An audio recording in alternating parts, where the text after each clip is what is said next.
అందరికీ నమస్కారం అండి. ప్రభుత్వం వచ్చిన తర్వాత నేను మొదటిసారి ఎంపీగా అయిన తర్వాత కూడా నేను ఎంపీగా మా గ్రామానికి ఇంకా వెళ్ళలేదు. అయితే కుటుంబంలో ఒక డిస్కషన్ వచ్చి వెళ్ళాలి అంటే ఇవాళ కుదిరింది. సో ఎలాగో మా గ్రామానికి మూలపొలంకి వెళ్తున్నాం కాబట్టి ఈ జిల్లాతో మొదటి నుంచి తాతగారి మూర్తి గారికి చాలా దగ్గర అనుబంధము ఇక్కడున్న నాయకులు అందరితో. సో దాని భాగంగా ఇవాళ పొద్దున మొదటిగా కొత్తపేట నియోజకవర్గము బండారు సత్యేంద్రరావు గారితో వాడిపల్లి వెంకటేశ్వర స్వామి గారి ఆశీస్సులు తీసుకోవడము, స్వామిగారి ఆశీస్సులు అందరికీ ఉండాలని కోరుకుండడం నాకు చాలా హ్యాపీగా ఉంది. అంటే 1.5 year అయిపోయింది, కొంచెం లేట్ అయింది, పర్లేదు. కానీ అట్లీస్ట్ వచ్చినప్పుడల్లా ఇక్కడికి ఈ ప్రాంతానికి నాకు చాలా ఆనందంగా అనిపిస్తుంది.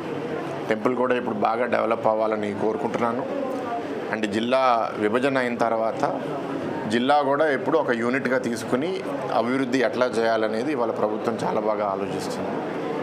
అన్నీ కలిసి వస్తే రాబోయే 3-4 ఏళ్ళలో ఈ జిల్లాలో కూడా మంచి అభివృద్ధి కార్యక్రమాలు జరగాలని కోరుకుంటున్నాను. నేను ఏం చెప్పాలి, నాకు మీరు అడగండి, ఏదన్నా అంటే అడిగితే నేను చెప్తాను. 7 శనివారాలు 7 ప్రదర్శనలు జరుగుతాయండి. అది అందరూ నమ్మకం ఇది అవుతుంది. ప్రసాద స్కీమ్ కింద 96 కోట్లు ప్రపోజల్ కేంద్రాన్ని పంపించాము. ఎప్పుడు పెట్టారు మీరు? నేను పరిశీలి చేస్తున్నాను.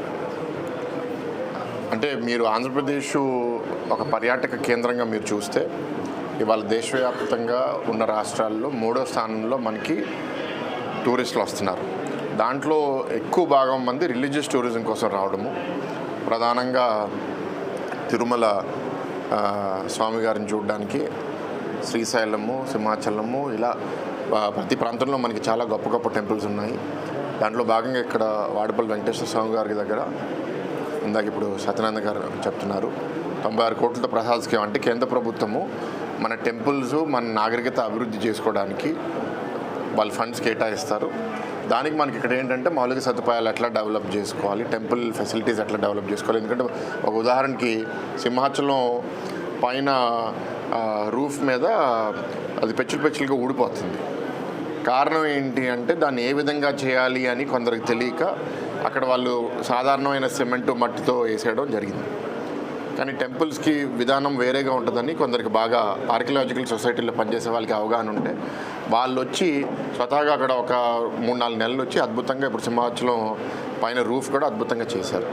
సో ఒకవైపు డబ్బులు కేంద్ర ప్రభుత్వం ఇవ్వడము, ఇంకోటి మనకి ఎన్నో ఏళ్ళ నుంచి అంటే కొన్ని టెంపుల్స్ ఇది 18వ శతాబ్దం అన్నారు కదా, అంటే 200-300 సంవత్సరాల నుంచి ఈ టెంపుల్ ఉంది. అంటే ఇంత బాగా ఎట్లా ఉంది, అప్పుడు వాళ్ళ టెక్నాలజీ వేరేగా ఉండేది కదా, అది కూడా మనం పోగొట్టుకోకుండా డెవలప్ చేయాలి.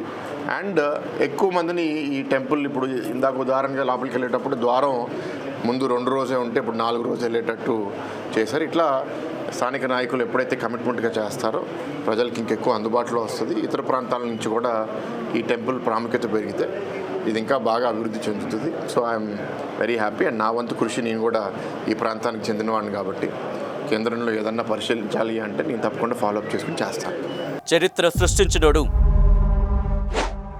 ఇప్పుడు ఆ చరిత్రని తిరగరాయబోతున్నాడు. అబద్ధాల గోడల్ని బద్దల కొట్టి నిజాలను రాగా మీ ముందుంచబోతున్నాడు. నిజమైన వార్తల కోసం వెంటనే డౌన్లోడ్ చేసుకోండి రా యాప్ని.